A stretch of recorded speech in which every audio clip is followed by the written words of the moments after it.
This is the Celebration.com unveiling of the new Eten Glofiish X800.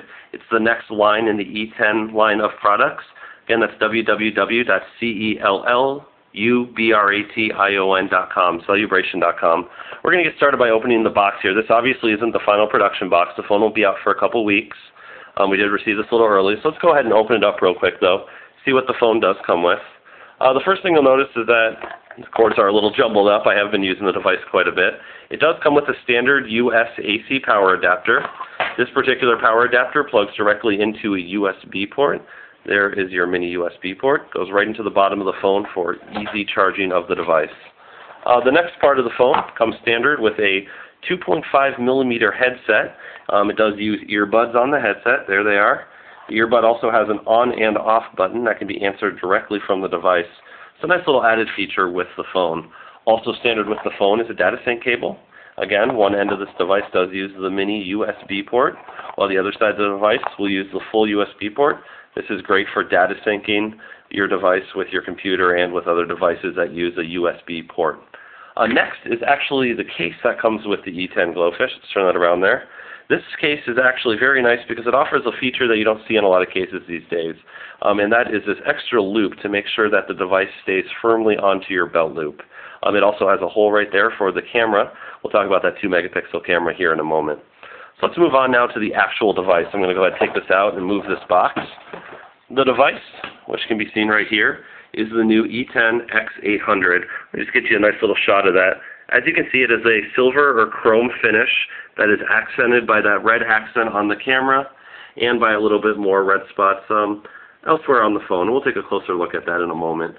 Before we get started, let's take a look at the back of the phone. If you look closely at the back, you'll see right there we have a 2 megapixel camera located right next to that red circle or inside that red circle.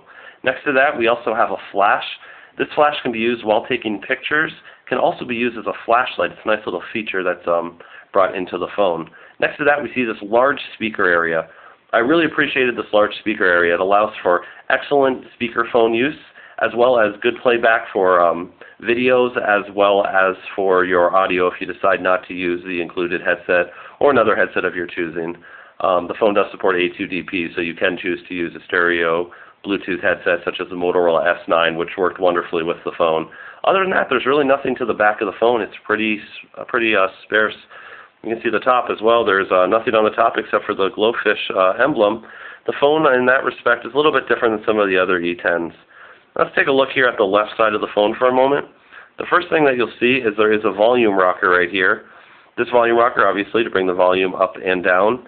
And right below that, there is the voice command button and voice recorder button. One thing I had a problem with on this phone was that the button is a little small and it can be a little bit of a nuisance to actually push in. If we go down a little further, there is that 2.5 millimeter audio jack.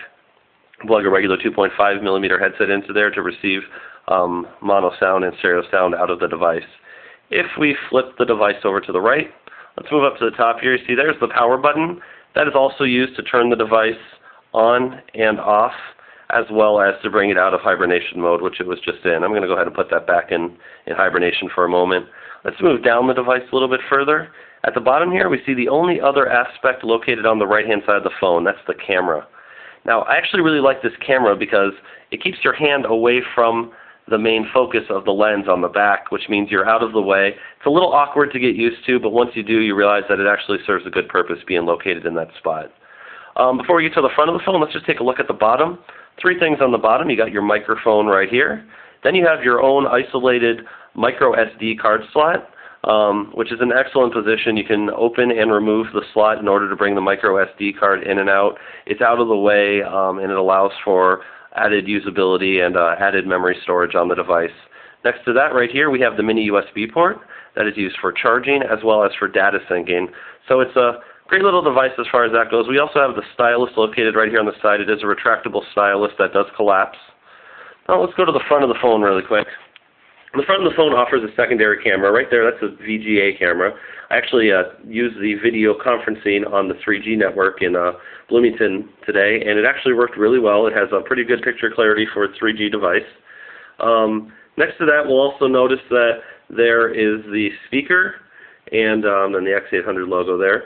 Moving further down the device, you see it does have a nice monitor on here. It's a VGA monitor supporting 65,000 colors. It's an excellent monitor, and I'll show you some of the color on that in a moment. Next, we'll move down to the bottom of the device. Here we have the call send key, so you can send your messages from there. Then we have the Windows button here, which obviously opens up your programs such as Internet Explorer, messaging, your email box, things of that nature. Right here, we actually have two soft keys on the top.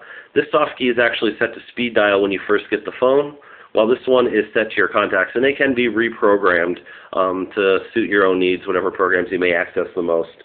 One button that is actually not reprogrammable is this button right here, which is the GPS key. I know it's a little hard to see. I'm actually filming this on my HTC P3600 right now. But that is a solo key that actually does access just the GPS functions on the device. You can look at latitude, longitude, how many satellites you're picking up. And then right here we have the M key, which has become a popular shortcut key on Eten devices. Basically allows you to access some of the most popular devices, such as your calendars, and different devices such as that, your flashlight, your calculators, things of that nature. Then we also have the OK key, which is attached to the N key right here, much like the Start and Windows key were located together. And then we have the D-pad, which can move up and down, left and right, and you can push it in to select different menus on the phone. Just a little bit more added usability on the device itself. I found that using the TFT touchscreen, personally for me, was a little bit easier, especially with the stylus that's included. The SIM card is located underneath the battery as well on this particular device. I'm just going to go ahead really quick here and turn this device on. So let's get turned on, and now we're taking a closer look at the actual screen. Now the screen on here is, like I said, a VGA screen with 65,000 color support. One thing that I really did like about this particular device, I'm just going to hit start here. It's kind of hard to see here, but I actually have Google Maps loaded onto the device. The device features a Surf 3 GPS processor, which can pick up to 20 satellites at a time. And there you go, you can see it's actually picking up Google right away. Driving down the highway at about 65 to 70 miles per hour today, I was able to pick up between 5 to 8 satellites at any given time. But the average seems to be about 4 to 6, and because you need at least 4 to have proper triangulation, it's really not bad just having, at least being able to pick up 4 of those programs, or 4 of those satellites at once. This device is a quad-band device. Let's pick it up, show you a little more of it. It is a quad-band device, which means it is supported on the AT&T Singular Network in the U.S., as well as T-Mobile. It's also supported on Fido and Roger in Canada. So you do have, as a GSM user, you do have a lot of accessibility. I did test the device. It does operate on both the 3G network and on the Edge network. Actually, this device is a tri-band UMTS HSDPA device supporting the 850, 1900, and 2100 megahertz frequency. Let me turn that back on real quick, which basically means you can get high-speed 3G access anywhere in the world on the device. Let's go ahead and turn that back on real quick. All right. So no matter where you are in the world, you're going to be able to use the high-speed access. I actually tested the device on with a T-Mobile SIM card and a Singular SIM card, and on the Edge network with T-Mobile and Singular's 3G network.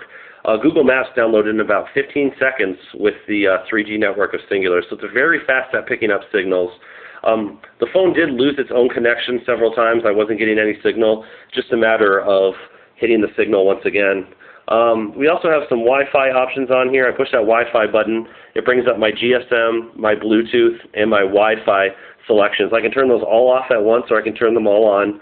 The Wi-Fi picks up very quickly. I've actually been using the Wi-Fi quite a bit on it today because I am out in the country right now. But as you can see, it brings up your Wi-Fi selections like it would on a regular computer, and it connects very quickly. It has an 802.11b over G connection. So you're going to get fast connections with this device, which is very nice. You're also going to be able to connect Bluetooth devices, so it's Bluetooth 2.0, which means up to 6 devices if you have them programmed on the correct COM ports. This GSM here also allows you to choose between GSM networks and different networks that you can actually connect to.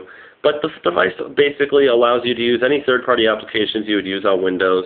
Internet Explorer is still a little slow. I suggest using something along the lines of perhaps an Opera Mini, which tends to be my favorite of the devices to use as far as internet browsing. But it does its job very well. It is able to connect wonderfully with its Surf 3 processor. The build factor is really well put together on it. Ever since Eten's moved away from TechFace. It seems like their devices are becoming a little bit stronger in their build factors.